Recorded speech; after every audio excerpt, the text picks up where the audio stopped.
Good morning, sir. My name is Akshara Sahu. I am from Vikas Residential School and I am currently studying in 9th grade. I represent Khordha in Transport and Innovation, and I am here with my project, which is Smart and Fault Detecting Bridge.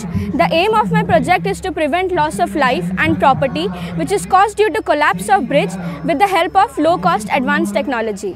So in my project, I have used 3 types of bridge. One is tied arch bridge, another one is beam bridge, and the next one is suspension bridge. In my tied arch bridge, I have used a weighing sensor which measures the weight on the bridge, and whenever it exceeds a certain limit, it makes the gate to fall so that no more vehicles can enter through it.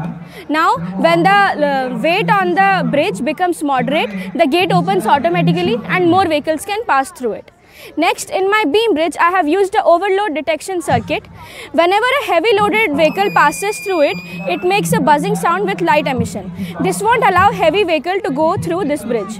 Now, as you can see, one heavy vehicle is okay to go through the bridge, but continuous going of heavy vehicles will cause a crack on the bridge, which will be harmful for the pillar as well as for the bridge. So to prevent that, we won't allow heavy vehicles to pass through it.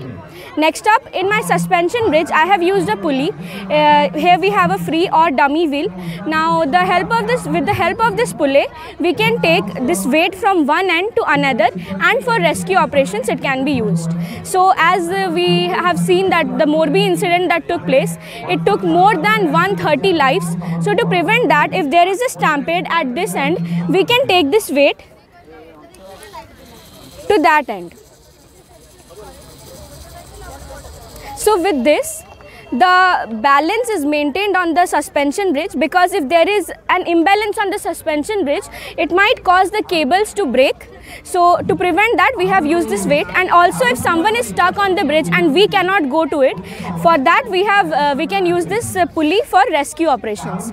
Next, I have used this circuit brake controller. These are wires which are spread under the concrete like a net, and whenever there is a crack initiation on the concrete, the circuit breaks and it produces a buzzing sound. So with this, here we have do not enter when the buzzer buzzes. So the drivers will be alarmed that there is something wrong with the bridge and it has some crack initiation, so they won't enter. Next, we have added a component which is HSR columns. So as you can see, these pillars which support the bridge, they are made like a stick.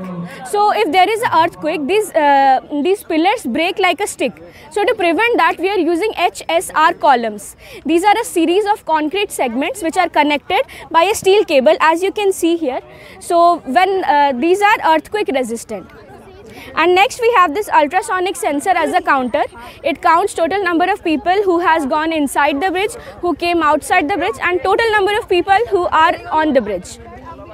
Thank you.